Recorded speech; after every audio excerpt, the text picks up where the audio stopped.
बिस्मिल्लाहिर्रहमानिर्रहीम। बेटे, आज जो हमारा टॉपिक है ये हमारे करंट अफेयर के सब्जेक्ट का टॉपिक है। अगर आपको याद हो तो प्रीवियस लेक्चर में हमने यही डिस्कस किया था कि हम जो है करंट अफेयर्स में ऐसे नेशनल इश्यूज़ को डिस्कस करेंगे जो इंटरनेशनली भी बहुत ज़्यादा वैल्यू रखते हैं। जिसकी एग्जांपल मैंने आपको क्या दी थी, जैसे हमने वाटर क्राइसिस लिया, तो वाटर क्राइसिस जो है वो सिर्फ पाकिस्तान का मसला नहीं है।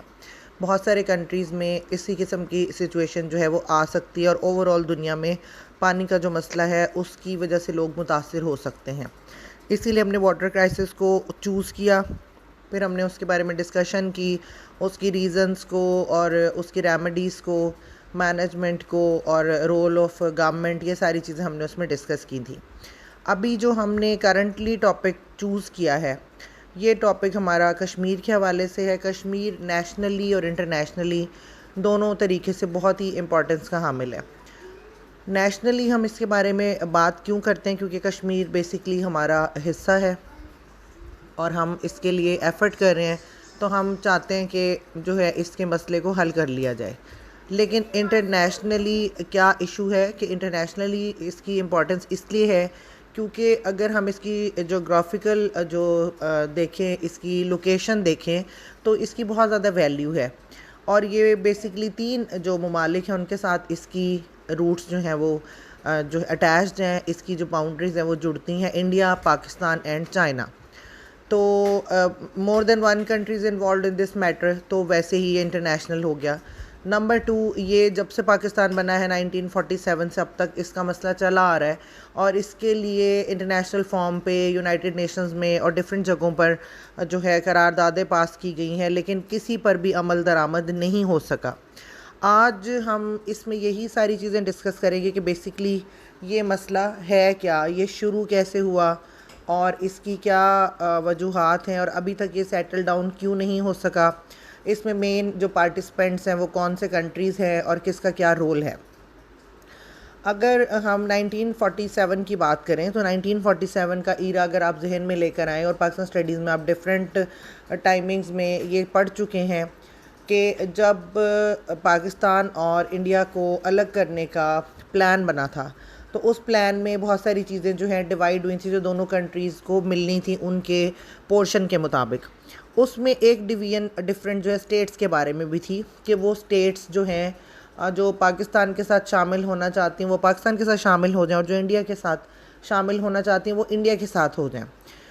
उनमें से मेजॉरिटी जो स्टेट्स हैं उनके मैटर जो है वो सॉर्ट आउट हो गए थे। कुछ का प्रोपोर्शन जो है मुसलमानों और हिंदुओं की तादाद का ऐसे वेरी करता था कि उनकी जो है रॉन्ग जो है इल्हाक के बावजूद भी वहाँ पर ज़्यादा मसाइल नहीं हुए।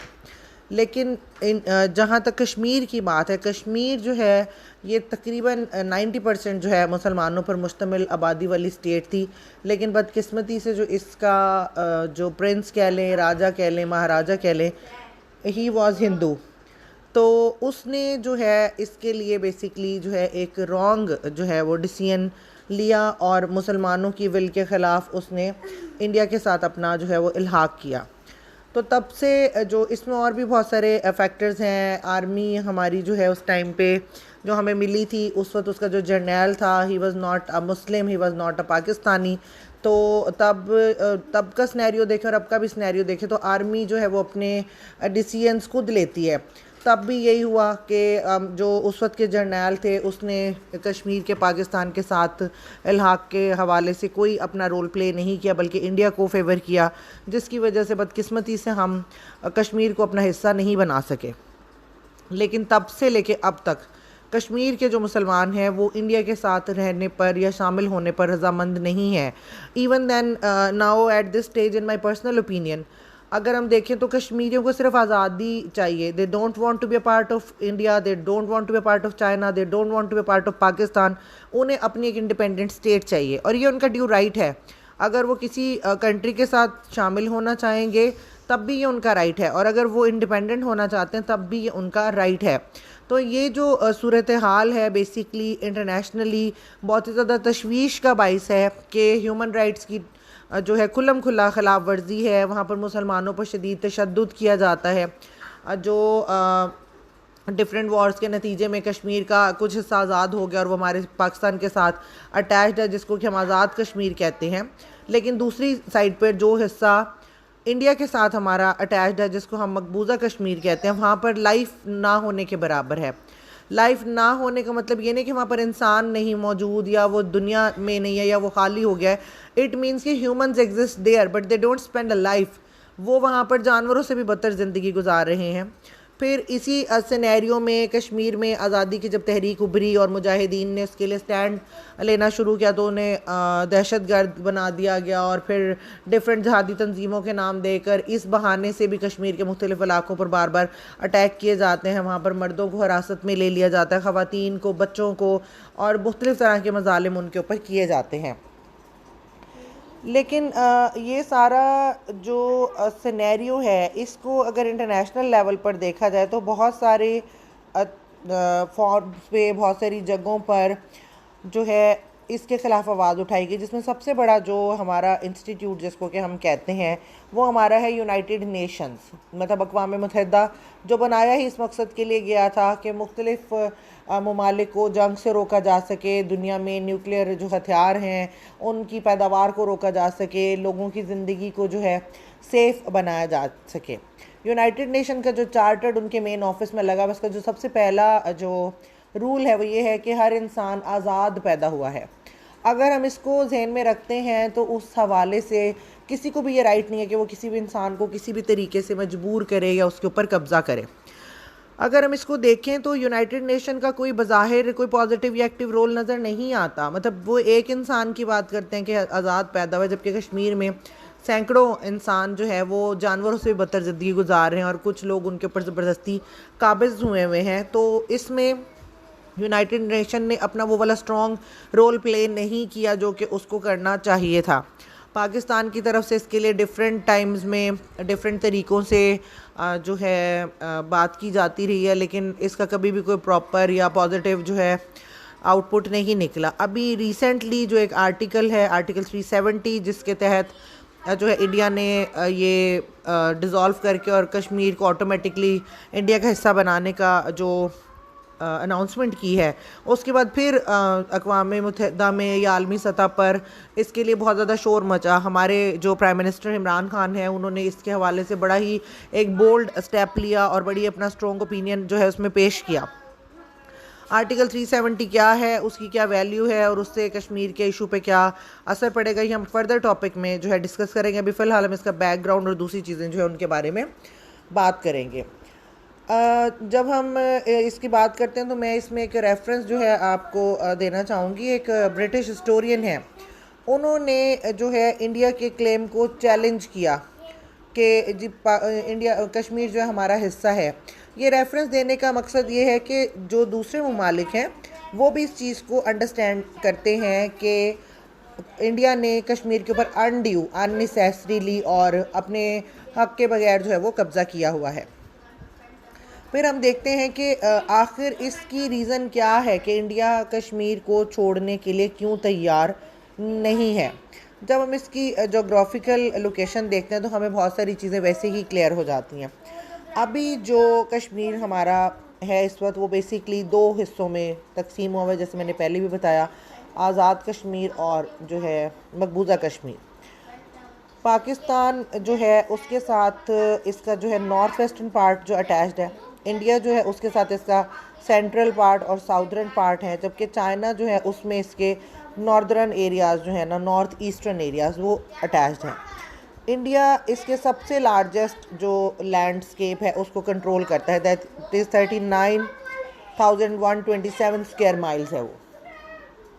जबकि पाकिस्तान जो है, पाकिस्तान के पास इसका 33,145 स्क्वायर माइल्स है, जबकि चाइना जो है उसके पास इसका 14,500 स्क्वायर माइल्स हैं। अब ये टोटल जो इसका रकबा है उसकी अगर हम डिवीजन देखें तो सबसे कम प्रोपोर्शन चाइना के साथ अटैच्ड है, उससे थोड़ा सा ज़्यादा पाकिस्तान के साथ अटैच्ड है और उससे भी ज़्यादा जो है इंडिया के साथ अटैच्ड मीन जो उनके कंट्रोल में है। अब एक रियासत है जिसके 3 हिस्से हैं जो मुख्तलिफ मुल्कों के कस्टडी में हैं ड्यू टू सम रीज़न्स, और उनमें से सबसे बड़ा पोर्शन जो है एक ऐसे मुल्क के कब्ज़े में है जिसके साथ वो किसी भी सूरत नहीं रहना चाहते, बल्कि 1947 से लेकर अब तक उसके साथ अपनी आज़ादी की जो जंग है उसको लड़ रहे हैं। वो कश्मीर का जो एरिया है वो 86,772 स्क्वायर माइल्स है बेसिकली, और इसमें से कुछ जो है अनडेवलप्ड है, और इसमें माउंटेन रेंजेस है बहुत ज़्यादा, हिमालय, कराकोरम रेंजेस, ये सारी यहीं पर पाई जाती हैं। हमारे जो मेन कहना चाहिए बहुत ज़्यादा मशहूर व मारूफ दरिया हैं, या जो जिन इन पहाड़ी सिलसिलों से निकलते हैं या ग्लेशियर्स के थ्रू हमारे यहाँ पहुँचते हैं, जो वाटर का हमारा एक सोर्स है वो भी यहीं से कश्मीर से ही जनरेट होता है। तो कश्मीर की जो लोकेशन है ये इस लिहाज से बहुत ही ज़्यादा हसास है कि कोई ऐसे ममालिक जो पाकिस्तान पे खुदा न खास्ता किसी भी हवाले से कब्ज़ा करना चाहते हैं, नुकसान पहुंचाना चाहते हैं, तो कश्मीर साइड के माउंटेन रेंजेस जो हैं वो बेसिकली पाकिस्तान को सेफ्टी प्रोवाइड करती हैं। इसी तरह से चाइना जो है सुपर पावर के लिए तैयारियां कर रहा है अपनी, और अनकरीब ही उसकी शायद अनाउंसमेंट हो जाए। उस हवाले से देखा जाए तो चाइना तक जाने का जो सेफेस्ट रूट किसी भी कंट्री को मिल सकता था, या जिनको वो वीकेस्ट रूट भी कह सकते थे कि जहाँ से वो दाखिल हो सके, वो उनको पाकिस्तान या कश्मीर से ही मिल सकते थे। लेकिन उन्होंने इस गलत फहमी को पाला, और पाकिस्तान और कश्मीर दोनों में से कोई भी ऐसा जो है नहीं है जो अपनी सरजमीन को मुख्तलिफ सरहदों की खिलाफ वर्जी के लिए या किसी भी किस्म के अटैक के लिए उनको प्रेजेंट कर सके।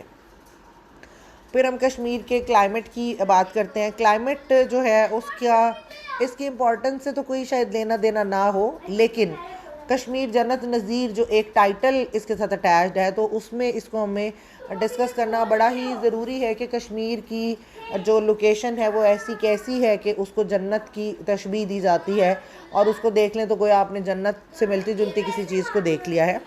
जो कश्मीर का क्लाइमेट है, इसमें जो लोअर एलिवेशंस हैं, इसके समर्स हॉट होते हैं, ह्यूमिड होते हैं, लेकिन मानसून वेदर आने की वजह से मौसम बहुत ज़्यादा खूबसूरत रहता है। ग्रीन माउंटेन रेंजेस हैं, और वहाँ पर जो है क्या कहते हैं ऑक्सीजन का लेवल या प्योरिटी बहुत ज़्यादा है, ग्रीनरी है, ब्यूटी है, और सर्दियों में बहुत ज़्यादा शदीद सर्दी हो जाती है वहाँ पर।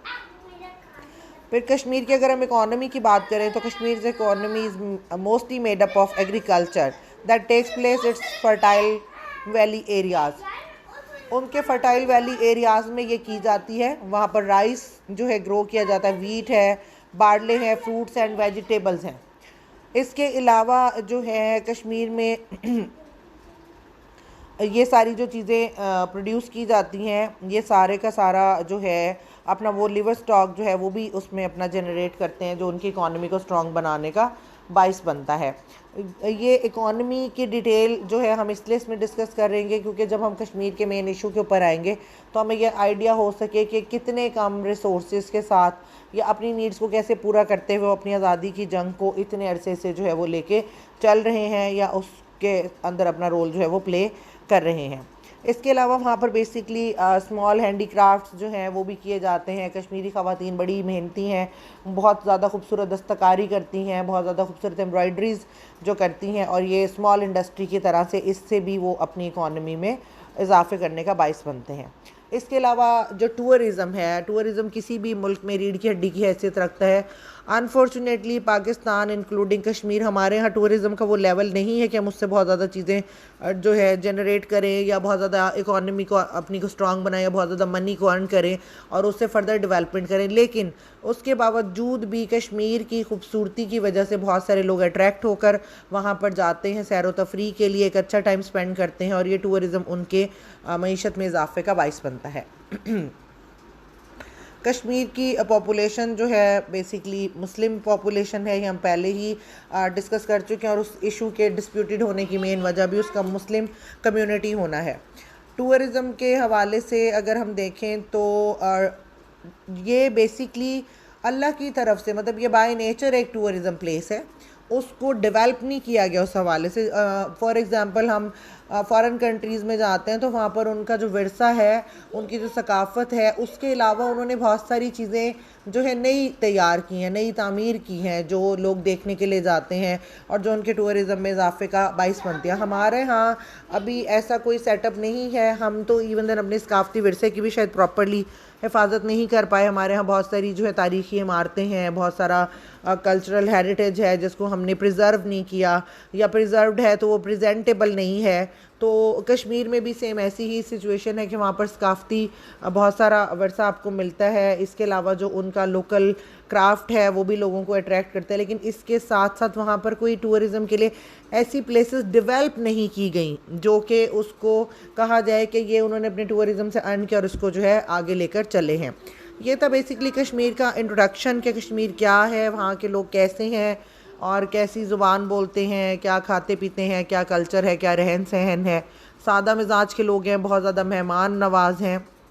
ख़वातीन एक टिपिकल टाइप का जो है लिबास पहनती हैं, लेकिन अब मीडिया के एडवांसमेंट से हर जगह पे ही तकरीबन मीडिया की एक्सेस है, तो जो आज़ाद कश्मीर है वहाँ पर लोगों में, रहन सहन में, खाने पीने में बहुत ज़्यादा चेंज भी आप वहाँ पे जाते हैं तो आपको पंजाब की डिशेस भी मिल जाती हैं, वहाँ पे सिंध की भी मिल जाती हैं, वहाँ पे लोगों को आप इस हमारे इलाकों के लिबास पहने हुए भी देखते हैं, लेकिन उन्होंने अपने मेन जो है रूट्स जो है उनको नहीं छोड़ा अभी तक ना। तो कल हम इंशाल्लाह ताला नेक्स्ट जब भी हम इसका फर्दर टॉपिक जो है कंटिन्यू करेंगे तो बेसिकली हम उसमें आर्टिकल 370 के बारे में बात करेंगे। पाकिस्तान समेत दूसरे ममालिक क्या सोचते हैं कश्मीर के बारे में, यूनाइटेड नेशन ने अब तक कितने जो है इसके ऊपर रेजोल्यूशंस पास किए हैं, उनमें से कितनों पर वो अमल दरामद करवा सका है। ये सारी चीज़ें हम इंशाल्लाह ताला नेक्स्ट टॉपिक में करेंगे डिस्कस। इस हवाले से आपको जो भी कोई क्यूरीज वगैरह है you can ask me questions and तो नेक्स्ट आप लोग इसके जो मैंने अभी चीज़ें बताई हैं जो हमने नेक्स्ट लेक्चर में डिस्कस करनी है उनके हवाले से आप अपना डाटा प्रिपेयर करें और मुझे उसके असाइनमेंट सेंड कर दें। अल्लाह हाफ़िज़।